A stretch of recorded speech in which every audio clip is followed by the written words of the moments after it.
நீலகிரி, கோவை, திருப்பூர் உள்ளிட்ட 14 மாவட்டங்களில் இன்று கனமழைக்கு வாய்ப்பு. சென்னை வானிலை ஆய்வு மையம் தகவல்.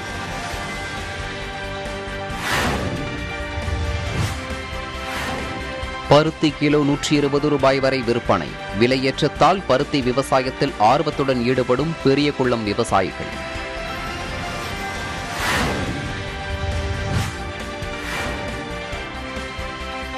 சேலத்தில் தொடங்கியுள்ள நாவல் பழ சீசன். 1 கிலோ நாவல் பழங்கள் 320 ரூபாய் வரை விற்பனையாவதால் வியாபாரிகள் மகிழ்ச்சி.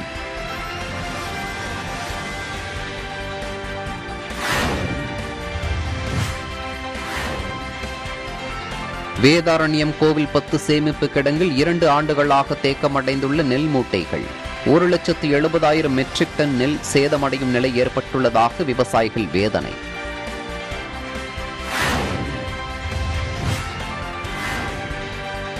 செங்கல்பட்டு செண்டிவக்கம் கிராமத்தில் உள்ள தற்காலிக நேரடி கொள்முதல் நிலையத்தில் காத்திருக்கும் விவசாயிகள். மூட்டைக்கு 50 ரூபாய் கொடுத்தால் மட்டுமே நெல் கொள்முதல் செய்வதாக புகார்.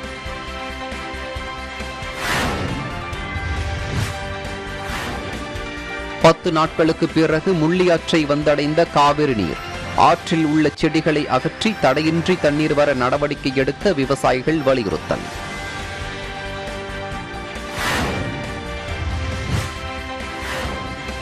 வாணியம்பாடி அடுத்த மதனாஞ்சேரி கிராமத்தில் நீர்நிலைகள் அருகே கொட்டப்படும் தோல் கழிவுகள். நோய் தொற்று ஏற்படும் அபாயம் உள்ளதாக பொதுமக்கள் அச்சம்.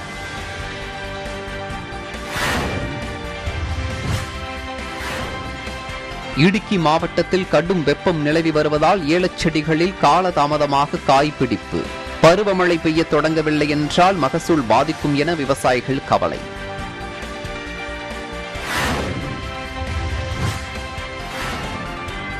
மாமல்லபுரத்தில் நடைபெறவுள்ள ஒலிம்பியாட் போட்டியின் முன்னேற்பாடு பணிகளுக்காக ரூபாய் 10 கோடி விடுவித்து அரசாணை வெளியீடு. போட்டிக்கான முழு செலவையும் தமிழக அரசு ஏற்பதாக அறிவிப்பு.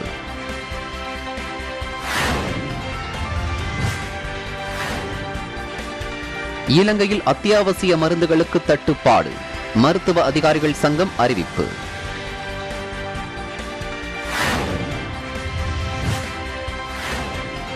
இலங்கையில் அடுத்த சாகுபடி பருவத்திற்கு தேவையான உரம் வழங்க இந்தியா ஒப்புதல். அதிபர் கோத்தபய ராஜபக்ச தகவல்.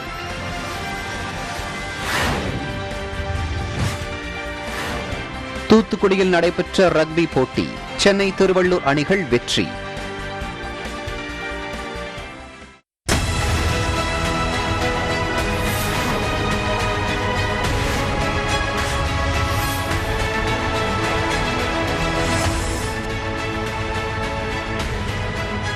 ஜம்மு காஷ்மீரில் தொடரும் தீவிரவாத அச்சுறுத்தல்கள் குறித்து இன்று மத்திய உள்துறை அமைச்சர் அமித்ஷா தலைமையில் ஆலோசனைக் கூட்டம் நடைபெறவுள்ளது.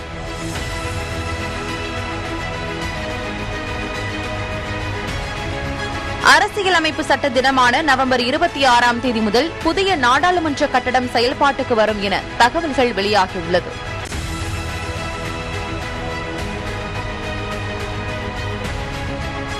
உலகம் முழுவதும் 550க்கும் மேற்பட்டோருக்கு குரங்கு அம்மை பாதிப்பு உறுதியாகியுள்ளதாக உலக சுகாதார அமைப்பு தகவல் தெரிவித்துள்ளது.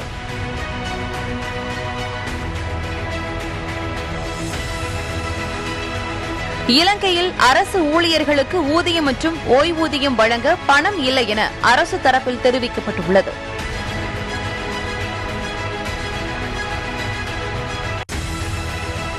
ஆப்கானிஸ்தானுக்கு வழங்கப்பட்டு வரும் மனிதாபிமான உதவி நடவடிக்கைகளை மேற்பார்வையிட வெளியுறவு அமைச்சகத்தின் குழு காபூலுக்கு பயணம் மேற்கொண்டுள்ளது.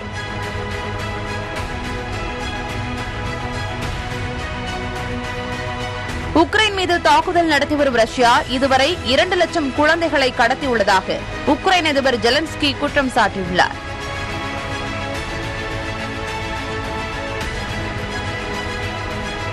அமெரிக்காவை தொடர்ந்து ஆயுதம் தாங்கிய போர் கப்பல்களை உக்ரைனுக்கு அனுப்ப ஸ்வீடன் முடிவு செய்துள்ளது.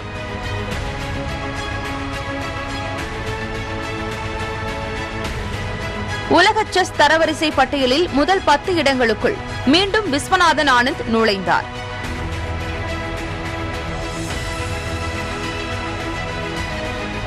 பிரெஞ்சு ஓபன் டென்னிஸ் தொடரின் ஆண்கள் இரட்டையர் அரையிறுதி ஆட்டத்தில் ரோஹன் போபண்ணா ஜோடி போராடி தோல்வியடைந்தது.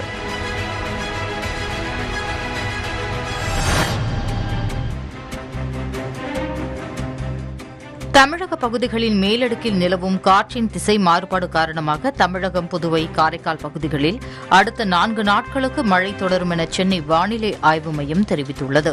நீலகிரி, கோவை, திருப்பூர், திண்டுக்கல், தேனி, கன்னியாகுமரி, தென்காசி, ஈரோடு, கிருஷ்ணகிரி, தருமபுரி, சேலம், திருப்பூர், வேலூர் மற்றும் திருவண்ணாமலை மாவட்டங்களில் அடுத்த 24 மணி நேரத்தில் ஓரிரு இடங்களில் கனமழை பெய்ய வாய்ப்புள்ளதாக சென்னை வானிலை ஆய்வு மையம் தெரிவித்துள்ளது. சென்னையை பொறுத்தவரை அடுத்த 24 மணி நேரத்திற்கு வானம் ஓரளவு மேகமூட்டத்துடன் காணப்படும் என்றும் நகரின் ஒரு சில இடங்களில் லேசான மழை பெய்ய வாய்ப்புள்ளதாகவும் வானிலை ஆய்வு மையம் தெரிவித்துள்ளது.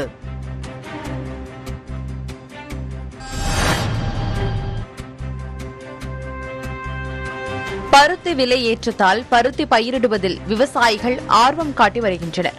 தேனி மாவட்டம் பெரியகுளம் அதனை சுற்றியுள்ள பகுதிகளில் போதிய அளவு பருத்தி பயிருக்கு விலை கிடைக்காததால் தென்மேற்கு பருவமழை மற்றும் வடகிழக்கு பருவமழை காலங்களில் மானாவாரி விவசாயமாக பருத்தி விவசாயத்தை விவசாயிகள் பயிரிட்டு வந்தனர். இந்நிலையில் கடந்த சில மாதங்களாக நூல் விலை ஏற்றத்தால் நூற்பாலைகளில் நூல் தட்டுப்பாடு ஏற்பட்டு பருத்தியின் விலை 70 ரூபாயிலிருந்து 1 கிலோ 120 ரூபாய்க்கு விலை ஏற்றம் கண்டது. இதனால் பருத்தி விவசாயத்தில் விவசாயிகள் ஆர்வத்துடன் ஈடுபட்டுள்ளனர்.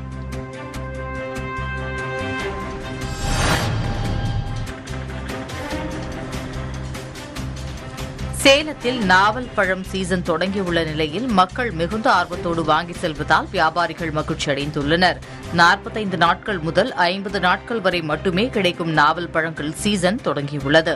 நாட்டுப்பழங்கள், ஆந்திர நாவல் பழங்கள் ஆகியவை அதிக அளவில் விற்பனைக்கு வருகிறது. இந்நிலையில் நாளொன்றுக்கு 7 டன் முதல் 8 டன் வரை ஆந்திர நாவல் பழங்களும் 2 டன் முதல் 3 டன் வரை நாட்டு ரக பழங்களும் வருவதாக வியாபாரிகள் தெரிவிக்கின்றனர். சில்லறை விற்பனையில் 1 கிலோ நாவல் பழங்கள் 320 ரூபாய் வரை விற்பனை செய்யப்படுவதாக கூறும் வியாபாரிகள் அடுத்த 10 நாட்களில் நாவல் பழங்களின் வரத்து இன்னும் பல மடங்கு அதிகரிக்கும் என்றும் அப்போது விலை குறைய வாய்ப்புள்ளதாகவும் பழ வியாபாரிகள் தரப்பில் கூறப்படுகிறது.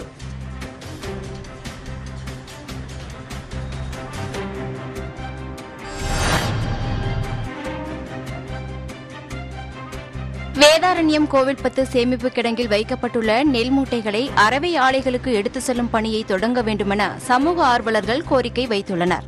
நாகை மாவட்டம் வேதாரண்யம் அருகே உள்ள கோவில்பத்து கிராமத்தில் ஆசியாவிலேயே மிகப்பெரிய நெல் சேமிப்பு கிடங்கு உள்ளது. இதில் 1 லட்சம் மெட்ரிக் டன் அளவுக்கு நெல் மூட்டைகளை சேமிக்க முடியும். இக்கிடங்கின் வெளிப்புறத்தில் குறுவை சாகுபடியில் கொள்முதல் செய்யப்பட்ட 40,000 மெட்ரிக் டன் நெல்லும், சம்பா சாகுபடியில் கொள்முதல் செய்யப்பட்ட 1,30,000 மெட்ரிக் டன் நெல்லும் மூட்டைகளாக அடுக்கி வைக்கப்பட்டுள்ளன. சேமிப்பு கிடங்கின் உட்பகுதியில் 2 ஆண்டுகளுக்கு முன்பு விவசாயிகளிடம் கொள்முதல் செய்யப்பட்ட 1 லட்சம் மெட்ரிக் டன்னுக்கு அதிகமான நெல் மூட்டைகள் அடுக்கி வைக்கப்பட்டுள்ளன. 2 ஆண்டுகளுக்கும் மேலாக நெல் மூட்டைகள் சேமித்து வைக்கப்பட்டுள்ளதால் நெல்மணிகள் வீணாகி வருவதாக குற்றம் சாட்டும் விவசாயிகள் இந்த ஆண்டு சாகுபடியில் விளையும் நெல்மணிகள் கொள்முதல் செய்யப்பட்டால் அதனை எவ்வாறு சேமித்து வைப்பர் என கேள்வி எழுப்புகின்றனர். கடந்த 2 ஆண்டுகளாக பல லட்சம் குவிண்டால் நெல்லை சேமித்து வச்சுருக்காங்க. அந்த சேமித்து வச்சுருக்க நெல்லெல்லாம் இன்றைக்கி வீணாக போயிட்டுருக்கு. இப்போ பார்த்தீங்கன்னா பயனற்ற நெல்லெல்லாம் இருக்குது. கடந்த 2-3 ஆண்டுகளுக்கு முன்பு பிடிச்ச நெல் வெளிப்புறத்தில் கடந்த ஆண்டு நாங்கள் உற்பத்தி பண்ண நெல்லெல்லாம் அதையும் மூட்டை கணக்கில் அடுக்கி வச்சுருக்காங்க. அதுவும் அரிசி ஆலைக்கு அனுப்பலை, வெளி மாநிலத்துக்கு அனுப்பலை. அதுவும் அப்படியே வீணாக போயிட்டு தான் இருக்குது. இப்போ இந்த நிலையில் இந்த ஆண்டு ஜூன் மாதம் 12ஆம் தேதிக்கு முன்னாடியே இப்போ தண்ணி திறந்து விட்டாங்க. இப்போ தண்ணி வர ஆரம்பிச்சிட்டு இப்போ நாங்கள்லாம் இப்போ சாகுபடி பண்ண போகிறோம். நாங்கள் சாகுபடி பண்ணாலும் நாங்கள் கொள்முதல் பண்ணுற அந்த நெல்லை இப்போ இந்த ஆண்டு எடுப்பாங்களா எடுக்க மாட்டாங்களா அப்படிங்கிறது எங்களுக்கு சந்தேகமாக இருக்குது.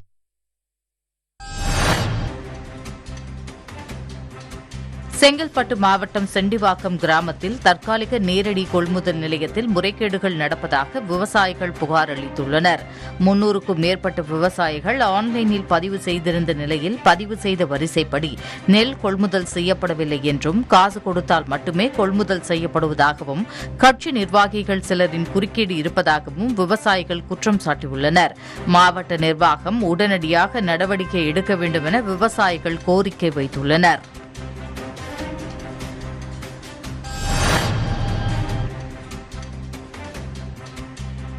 நாகை மாவட்டம் வேதாரண்யம் கடைமடை பகுதியான தாணிக்கோட்டகத்திற்கு முள்ளியாற்றில் காவிரி தண்ணீர் வந்தடைந்ததால் விவசாயிகள் மகிழ்ச்சி அடைந்துள்ளனர். கடந்த மே 24ஆம் தேதி மேட்டூரில் பாசனத்திற்காக தண்ணீர் திறக்கப்பட்ட நிலையில் 10 நாட்களுக்கு பிறகு முள்ளியாற்றில் தண்ணீர் வந்தடைந்தது. இதனால் 10,000 ஏக்கரில் உள்ள விளை நிலங்கள் பாசன வசதி பெற உள்ளன. இருப்பினும் முள்ளியாற்றில் உள்ள ஆகாய தாமரை, காட்டாமணக்கு போன்ற செடிகளை அகற்றி தடையின்றி தண்ணீர் வர நடவடிக்கை எடுக்க வேண்டும் என விவசாயிகள் வலியுறுத்தியுள்ளனர்.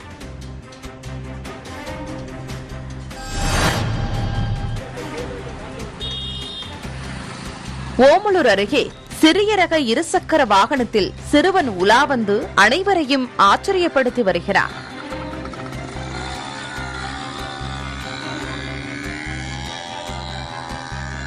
சேலம் மாவட்டம் ஓமலூர் அருகே உள்ள காடையம்பட்டி தாலுகா உம்பளிக்கம்பட்டி கிராமத்தைச் சேர்ந்தவர் தங்கராஜ். இவர் இருசக்கர வாகன பழுது பார்க்கும் தொழில் செய்து வருகிறார். இவருக்கு கிருத்திகா, ஜேசிகா ஆகிய மகள்களும் 7 வயது மோகித் என்ற மகனும் உள்ளனர். இவரது மகன் மோகித் தந்தையிடம் தனக்கு சிறிய ரக இருசக்கர வாகனம் ஒன்று செய்து கொடுக்குமாறு கூறி வந்துள்ளார். இதைத் தொடர்ந்து மகனின் ஆசையை நிறைவேற்றும் வகையில் கடந்த 1 வருடமாக முயற்சித்து சிறிய வகை இருசக்கர வாகனத்தை தயாரித்து அசத்தியுள்ளார். 18 வயதுக்குட்பட்ட குழந்தைகளுக்கு வாகன ஓட்டுநர் உரிமை இல்லை என்பதால் தங்கராஜ் தனது மகன் வாகனத்தை ஓட்ட விரும்பும்போது பின்னால் அவரும் அமர்ந்து போக்குவரத்து இல்லாத சாலையில் சிறிது தூரம் ஓட்டுவதற்கு மட்டுமே அனுமதித்து வருகிறார். நான் ஒரு பொருளை வேற பார்ட்ஸ்லாம் வாங்கி போட்டு ரெடி பண்ணி கொடுத்தேன். பையன் ஆசைப்பட்டேன்னு சொல்லிட்டு வாங்கி நானும் ரெடி பண்ணி கொடுத்தேன். இதை ரெடி பண்ணுறதுக்கு 1 வருஷம் ஆயிடுச்சு. 70,000 செலவாயிடுச்சு. இந்த மாடல் வேணும், இப்படி வேணும்னு சொல்லிட்டு அந்த ஆர்சியோடைய கேடிஎம் ஆர்சியோடைய மாடலை பார்த்து அதே மாதிரி வேணும்னு சொல்லிட்டு அதே மாதிரி செஞ்சிருக்கேன்.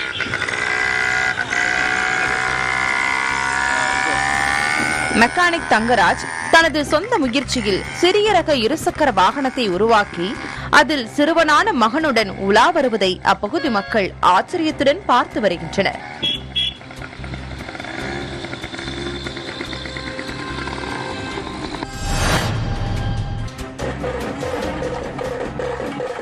கோவையில் பட்டத்தரசியம்மன் வைகாசி திருவிழா விமரிசையாக நடைபெற்றது. கோவை ஆவாரம்பாளையம் பகுதியில் அமைந்துள்ள ஸ்ரீ பட்டத்தரசியம்மன் திருக்கோவிலின் 130வது வைகாசி திருவிழா கடந்த வாரம் கொடியேற்றத்துடன் துவங்கியது. தொடர்ந்து பல்வேறு சிறப்பு பூஜைகள், அபிஷேகத்துடன் அம்மனுக்கு சிறப்பு அலங்காரங்கள் செய்யப்பட்டன. விழாவின் முக்கிய நிகழ்வாக கரகம் ஏந்தி அலகு குத்தி ஊர்வலம் நடைபெற்றது. இதில் ஏராளமான பக்தர்கள் அலகு குத்தி கரகம் எடுத்து நேர்த்திக் கடன்களை செலுத்தினர்.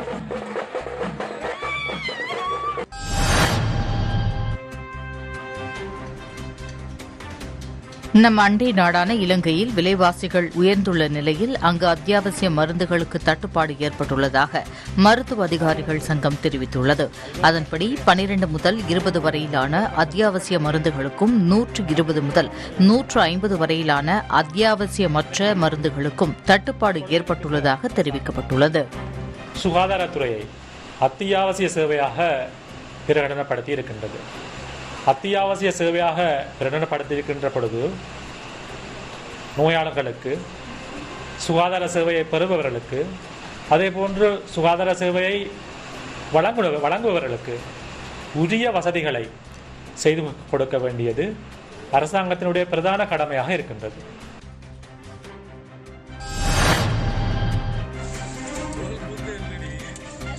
தமிழகத்தின் பல மாவட்டங்களில் பரவலாக மழை பெய்தது. பெரம்பலூர் மாவட்ட சுற்றுவட்டார பகுதிகளில் பலத்த காற்றுடன் மழை கொட்டி தீர்த்தது. காற்றுக்கு தாக்குப்பிடிக்க முடியாமல் பெரம்பலூர் அரியலூர் சாலையில் பேரளி அருகே அமைக்கப்பட்டுள்ள டோல்பூத் மேற்கூரை சாய்ந்து விழுந்தது. ஆனால் யாருக்கும் பாதிப்பு ஏற்படவில்லை. இதேபோல் ஈரோடு மாவட்டம் புஞ்சை புள்ளியம்பட்டி, நல்லூர், தாசம்பாளையம் பகுதியில் நேற்று பரவலாக மழை பெய்தது. இந்த மழையால் மேய்ச்சல் நிலங்களில் தீவனப் பொருட்கள் முளைத்து கால்நடைகளின் தீவனத்திற்கு தீர்வு கிடைத்துள்ளது எனவும் கிணறுகள், ஆழ்துளை கிணறுகளில் நிலத்தடி நீர்மட்டம் உயர்ந்துள்ளதாக விவசாயிகள் மகிழ்ச்சி தெரிவித்துள்ளனர். மேலும் புதுக்கோட்டை மாவட்டம் அன்னவாசல் மற்றும் அதன் சுற்றுவட்டார பகுதிகளில் திடீரென இடியுடன் பெய்த மழையால் பொதுமக்கள், விவசாயிகள் மகிழ்ச்சி அடைந்தனர். பவ்வானேரி கிராமத்தில் காற்றின் வேகத்தால் மின்கம்பம் உடைந்து விழுந்தது. இதனால் மின்சாரம் துண்டிக்கப்பட்டது.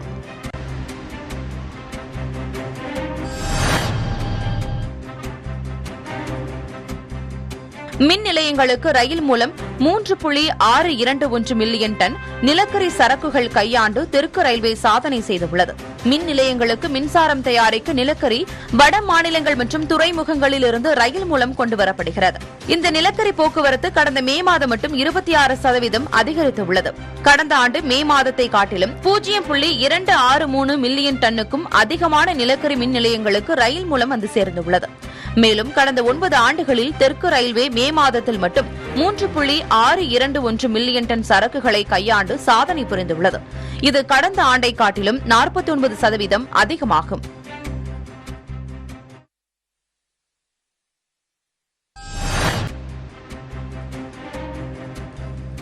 திருப்பத்தூர் மாவட்டம் வாணியம்பாடி அடுத்த மதனாஞ்சேரி கிராமத்தில் உள்ள நீர்நிலைகள் அருகே தோல் கழிவுகள் கொட்டப்படுவதாக புகார் எழுந்துள்ளது. இதனால் மாசு ஏற்பட்டு பல்வேறு நோய் தொற்றுகள் ஏற்படும் அபாயம் உள்ளதாக விவசாயிகள் மற்றும் பொதுமக்கள் அச்சம் தெரிவித்துள்ளனர். கழிவுகள் கொட்டப்படும் இடம் அருகே பள்ளி உள்ளதால் துர்நாற்றம் வீசுவதாக மாணவர்கள் தெரிவிக்கின்றனர்.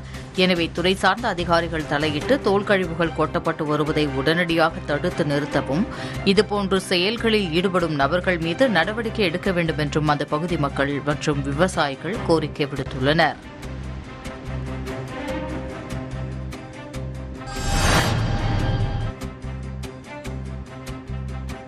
கேரளாவில் தென்மேற்கு பருவமழை தொடங்கிய நிலையில் தமிழக கேரள எல்லைப் பகுதிகளில் மழை இல்லாததால் ஏலக்காய் விவசாயிகள் கவலையடைந்துள்ளனர். போடிமெட்டு மற்றும் இடுக்கி மாவட்டத்தில் சுமார் 1.25 லட்சம் ஏக்கர் பரப்பளவில் ஏலக்காய் சாகுபடி நடைபெற்று வருகிறது. இந்நிலையில் ஒரு வாரமாக கடும் வெப்பம் நிலவி வருவதால் ஏலச் செடிகளில் காய்பிடிப்பு காலதாமதமாவதாக விவசாயிகள் தெரிவிக்கின்றனர். மேலும் தற்பொழுது பருவமழை பெய்ய தொடங்கினால்தான் மகசூல் நன்றாக இருக்கும் என விவசாயிகள் கவலை தெரிவிக்கின்றனர்.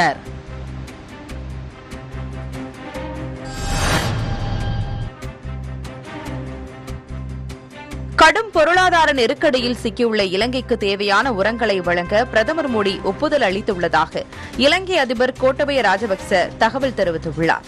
அடுத்த சாகுபடி காலத்துக்கான தேவைகள் குறித்து உயர்மட்ட அதிகாரிகளுடன் ஆலோசனை நடத்திய அதிபர் இத்தகவலை தெரிவித்துள்ளார். இந்தியாவிலிருந்து உரங்கள் அடங்கிய தொகுப்பு இலங்கையை அடைந்த 20 நாட்களுக்குள் பிரித்து வழங்க நடவடிக்கை எடுத்துள்ளதாகவும் தகவல்கள் தெரிவிக்கின்றன.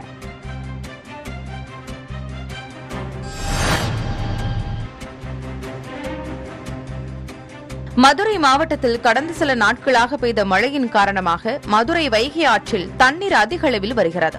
இந்நிலையில் அப்பகுதியைச் சேர்ந்த சிறுவர்கள் சிலர் மதுரை செல்லூர் பாலத்திலிருந்து வைகை ஆற்றுக்குள் குதித்து விளையாடி வருகின்றனர். ஏற்கனவே அப்பகுதியில் ஆழம் அதிகமாக இருப்பதால் குளிக்க வேண்டாம் என எச்சரிக்கை விடுக்கப்பட்டுள்ள நிலையில் சிறுவர்கள் ஆபத்தை உணராமல் பாலத்தின் மேல் ஏறி ஆற்றுக்குள் தாவி குதித்து விளையாடி வருகின்றனர். எனவே அசம்பாவித சம்பவம் நிகழும் முன் காவல்துறை உரிய நடவடிக்கை எடுக்க வேண்டும் என பொதுமக்கள் கோரிக்கை விடுத்துள்ளனர்.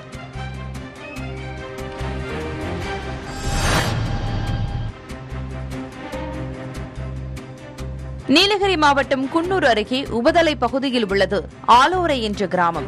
இங்குள்ள புதருக்குள் இருந்து வெளியே வந்த 6 அடி நீளம் கொண்ட பாம்பு குடியிருப்புகளுக்குள் செல்ல முற்பட்டது.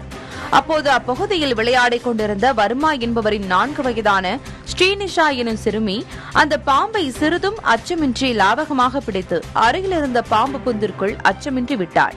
பாம்பை கண்டால் படையும் நடுங்கும் என்ற கூற்றுக்கு மாறாக இளம் கன்று பயமறியாமல் பாம்பினை பிடித்தது அந்த கிராம மக்களை ஆச்சரியத்தில் ஆழ்த்தியது.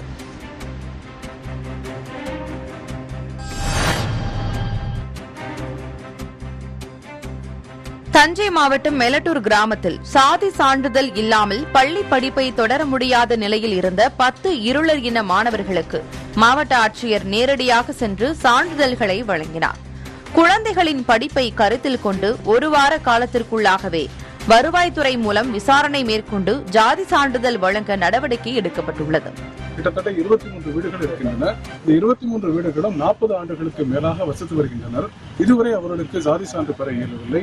இன்றைய தினம் நானும் கூடுதல் ஆட்சியர் வருவாய் அவர்களும் வருவாய் கோட்டாட்சியர் திருமதி லதா அவர்களும் நேரில் சென்று முதல் கட்டமாக 10 குடும்பங்கள் 10 நபர்களுக்கு இருளர் பழங்குடிய சாதி சான்றிதழை வழங்கியிருக்கிறோம். மேலும் இது மட்டுமல்ல, அவர்கள் வசித்து வருவது ஹைவேஸ் புறம்போக்கு, ஹைவேஸ் நெடுஞ்சாலைத்துறை புறம்போக்கில் இருந்து வருகிறார்கள். அவர்களுக்கு தனியார் பேச்சுவார்த்தை மூலமாக நில எடுப்பு செய்து பட்டா வழங்குவதற்கான முயற்சிகளையும் எடுத்திருக்கிறோம். அருகாமையில் இருக்கிற ஒரு இடத்தையும் தெரிவு செய்திருக்கிறோம். மேலும் அவர்களுக்கு தேவையான அனைத்து அடிப்படை வசதிகளும் மாவட்ட நிர்வாகத்தின் மூலமாக செய்யப்படும் என்பதை நினைத்து தெரிவித்துள்ளேன். கடந்த 40 ஆண்டுகளுக்கு மேலாக தங்கள் குழந்தைகள் பள்ளி கல்லூரி படிப்பை தொடர முடியாமல் இருந்ததாக தெரிவிக்கும் அப்பகுதி மக்கள் ஆட்சியரின் இந்த நடவடிக்கையால் மகிழ்ச்சி அடைந்துள்ளதாக தெரிவித்தனர். இப்பதான் குழந்தைங்களுக்கு எங்களுக்கு கிடைக்கலனாலும் எங்க குழந்தைங்களுக்காக கிடைக்கணும். நாங்க படிக்காம போயிட்டோம், சாதி சார்பு இல்லாதனால படிக்காம போயிட்டோம். இப்ப எங்க குழந்தைங்களுக்கு கிடைச்சிச்சுன்னா அது மூலியமா ஏதோ ஒரு பயன். இப்பதான் சார் ஒரு வாரத்துக்கு முன்னாடியில இருந்து எல்லாத்தையும் எடுத்து நடவடிக்கை எங்க குழந்தைங்களுக்காக சர்டிபிகேட் கொடுக்குறாங்க. எங்களுக்கு கொடுக்கலனாலும் எங்க குழந்தைங்களுக்கு வந்துருச்சு. அது மூலியமா நாங்க எல்லாத்தையும் டெல்லியில் உள்ள இந்தியாவுக்கான சீன நாட்டு தூதர் சன் விதாங் தலைமையில் அந்நாட்டு தூதரக அதிகாரிகள் 5 பேர் சென்னை அடுத்த மாமல்லபுரத்திற்கு போலீஸ் பாதுகாப்புடன் சுற்றுலா வந்தனர். தொடர்ந்து கடற்கரை கோவில், வெண்ணெய் உருண்டை பாறை, கணேசரதம் உள்ளிட்ட அனைத்து புராதன சிற்பங்களை அத்தூதரக அதிகாரிகள் ரசித்து பார்த்தனர்.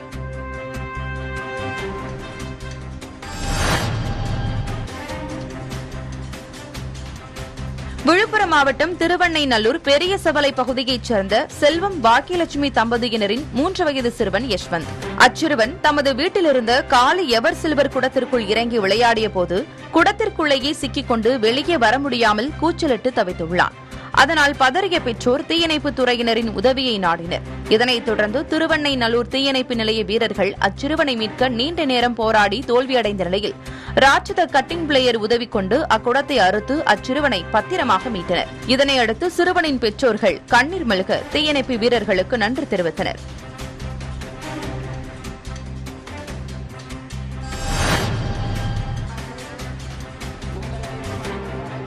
ராமநாதபுரம் அருகே பொக்கரானேந்தல் கிராமத்தில் ஐயனார் கோவில் திருவிழாவை முன்னிட்டு நடைபெற்ற இறுதிக்கட்டு விழாவில் 50 காளைகள் அவிழ்த்து விடப்பட்டன. இதில் 100க்கும் மேற்பட்ட வீரர்கள் கலந்து கொண்டு காளைகளை அடக்க போராடினர். அடங்காத காளைகளை அடக்கிய வீரர்களுக்கு பட்டுப்புடவை, அண்டா மற்றும் ரொக்க பரிசுகள் வழங்கப்பட்டன.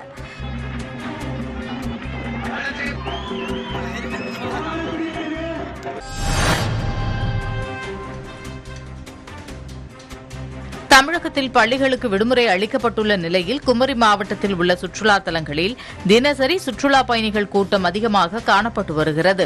இந்த நிலையில் ஆசியாவிலேயே மிக உயரமான தொட்டி பாலமான மாத்தூர் தொட்டி பாலத்தில் மக்கள் அதிகம் குவிந்தனர். அங்கு குவிந்த பயணிகள் அதன் மேல் நின்று அடிப்பகுதி வழியாக செல்லும் பரளியாற்றின் அழகு மற்றும் மேற்கு தொடர்ச்சி மலை அழகை பார்த்து ரசித்தனர்.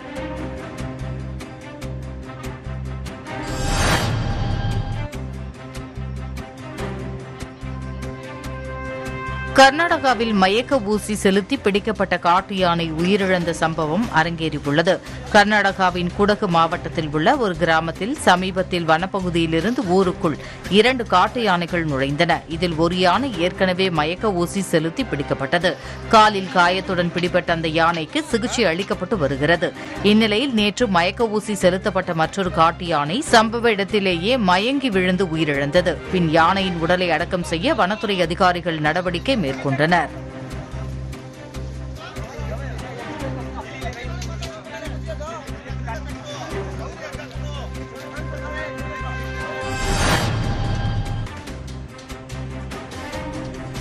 திருப்பத்தூர் மாவட்டத்தில் இம்மாதம் 25 மற்றும் 26ஆம் தேதிகளில் நடைபெறவுள்ள உதவி காவல் ஆய்வாளர் பதவிக்கு ஆயுதப்படை ஆளுநர்கள் தேர்வு எழுதவுள்ளனர். அவர்களை ஊக்கப்படுத்தும் விதமாக அவர்களுக்கு தேவைப்படும் தேர்வு பயிற்சி புத்தகங்கள் வழங்கப்பட்டன.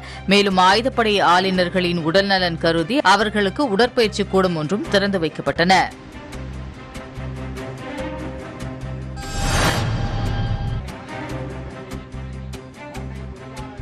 புதுக்கோட்டையில் தமிழ்நாடு அரசு மற்றும் வேளாண்மை பல்கலைக்கழக பண்ணை தொழிலாளர்கள் சங்கம் சார்பில் ஆர்ப்பாட்டம் நடைபெற்றது.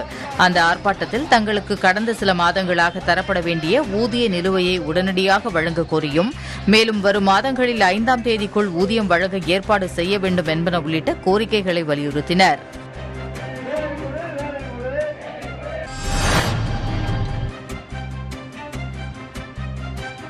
திருப்பத்தூர் மாவட்டம் நாற்றம்பள்ளி அருகே வசிக்கும் தம்பதியரான வினோத்குமார், பிரியா தமது 4 வயது குழந்தையுடன் கடை வீதிக்கு சென்றனர். அப்போது அவர்களின் 4 வயது குழந்தையான பிரேம்குமாரை தவறவிட்ட நிலையில் பதறியபடி போலீசாரிடம் தகவல் அளித்தனர். போலீசார் உடனடியாக பல வழிமுறைகளில் தேடுதலை துரிதப்படுத்தியதில் குழந்தை நாற்றம்பள்ளி திருப்பத்தூர் பாலப்பகுதியில் திகைத்தபடி நின்றதை கண்டுபிடித்து பத்திரமாக மீட்டு பெற்றோர்களிடம் ஒப்படைத்தனர். குழந்தை திரும்ப கிடைத்த மகிழ்ச்சியில் பெற்றோர்கள் போலீசாருக்கு நன்றி தெரிவித்தனர்.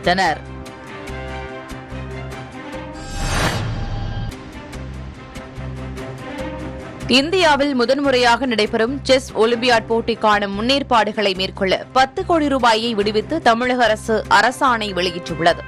44வது செஸ் ஒலிம்பியாட் போட்டி தமிழகத்தில் உள்ள மாமல்லபுரத்தில் ஜூலை 28ஆம் தேதி முதல் ஆகஸ்ட் 10ஆம் தேதி வரை நடைபெறவுள்ளது. முதற்கட்டமாக 40 கோடி ரூபாய் ஒதுக்கீடு செய்யப்பட்டு பணிகள் மேற்கொள்ளப்பட்டு வந்த நிலையில் தற்போது மேலும் 10 கோடி ரூபாய் ஒதுக்கீடு செய்யப்பட்டு அரசாணை வெளியிடப்பட்டுள்ளது.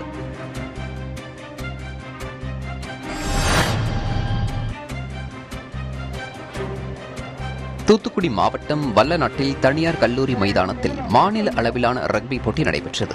முதன்முறையாக தென் மாவட்டத்தில் நடைபெற்ற இப்போட்டியில் தமிழகத்தைச் சேர்ந்த 11 மாவட்டங்களைச் சேர்ந்த 37 அணிகள் பங்கு பெற்று தங்களது திறமையை வெளிப்படுத்தினர். இதில் 18 வயதிற்குட்பட்டோருக்கான 16 ஆண்கள் அணியும் 10 பெண்கள் அணியும் கலந்து கொண்டனர். சீனியர் போட்டியில் 7 ஆண்கள் அணியும் 4 பெண்கள் அணியும் கலந்து கொண்டு தங்களது திறமைகளை வெளிப்படுத்தினர். ஜூன் 1ஆம் தேதி நடந்த லீக் ஆட்டத்தில் வெற்றி பெற்ற அணிகளுக்கிடையே இறுதிப் போட்டி நடைபெற்றது. இதில் 18 வயதிற்குட்பட்ட பெண்கள் அணி ஆட்ட இறுதியில் திருவள்ளூர் அணி 10-0 என்ற புள்ளி கணக்கில் சென்னை பெண்கள் அணியை வீழ்த்தி முதல் பரிசை தட்டிச் சென்றது.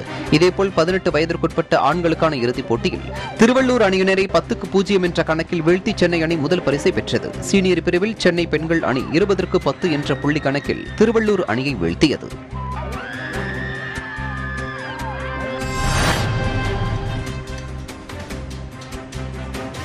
பணி ஓய்வு பெற்றோருக்கு நடைபெற்ற பாராட்டு விழாவில் 4 வயது சிறுவன் போலீஸ் உடை அணிந்து கலந்து கொண்டான்.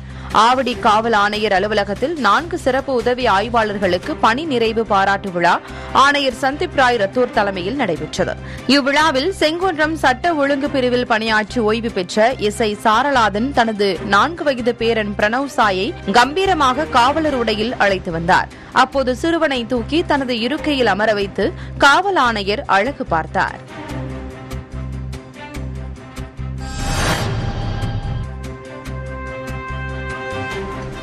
நாமக்கல் மோகனூர் சாலையில் மாவட்ட குற்ற வழக்கு தொடர்புத்துறை அலுவலகம் செயல்படுகிறது. அவ்வலுவலகத்தில் வழக்கம் போல் காவல்துறை அதிகாரிகள் பணியில் ஈடுபட்டுக் கொண்டிருந்த போது அங்கு பாம்பு ஒன்று புகுந்துள்ளது. அதனை கண்ட அலுவலர்கள் அங்கிருந்து அலறி அடித்துக் கொண்டு ஓட்டம் பிடித்தனர். தகவல் அறிந்து வந்த தீயணைப்புத் துறையினர் அந்த பாம்பை பத்திரமாக மீட்டு வனத்திற்குள் விட்டனர். இதற்கிடையில் அவ்வலுவலகத்தை சுற்றி புதர் மண்டி காணப்படுவதாகவும் அதனால் பாம்பு போன்ற விஷ ஜந்துகள் அதிகம் வருவதாகவும் புகார் எழுந்துள்ளது. எனவே விரைவில் அப்பகுதியை சுத்தம் செய்து தர வேண்டும் என கோரிக்கை விடுத்துள்ளனர்.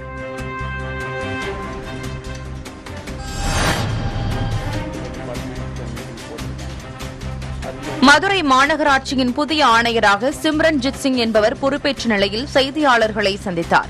அப்போது பேசிய அவர் மதுரை மாநகராட்சியில் பொதுமக்கள் புகார் அளிக்கும் வசதியை மேம்படுத்த உள்ளதாகவும் தூய்மை பணியாளர் பிரச்சினைகளை சங்கங்களுடன் பேசி நிரந்தர தீர்வு காணப்படும் எனவும் தெரிவித்தார். ப்ரோக்ரஸ் லாங் டேர்மில் இப்போ என்ன சூழ்நிலையில் இருக்குது அதில் எப்படி ஃபாஸ்ட் ஃபார்வர்ட் பண்ணி we can bring it on track அது முயற்சி எடுப்போம்.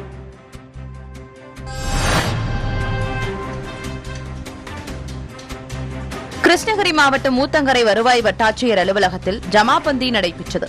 ஊத்தங்கரை சுற்றுவட்டார பகுதி பொதுமக்களிடமிருந்து நிலப்பட்டா, பட்டா மாறுதல், வீட்டுமனை பட்டா, முதியோர் உதவித்தொகை, புதிய ரேஷன் கார்டு வழங்குவது தொடர்பாக மனுக்கள் பெறப்பட்டன. அம்மனுக்களின் மீது விரைவில் தீர்வு காணப்படும் என அதிகாரிகள் தரப்பில் தெரிவிக்கப்பட்டுள்ளது.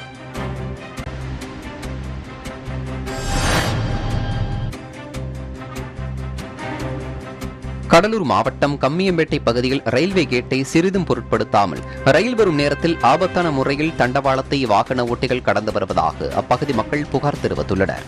பெரிய விபத்துகள் ஏற்படுவதற்கு முன்னதாக ரயில்வே கேட்டை கடந்து அத்துமீறி செல்லும் வாகன ஓட்டிகள் மீது உரிய நடவடிக்கை எடுக்க கோரி பொதுமக்கள் கோரிக்கை வைத்துள்ளனர்.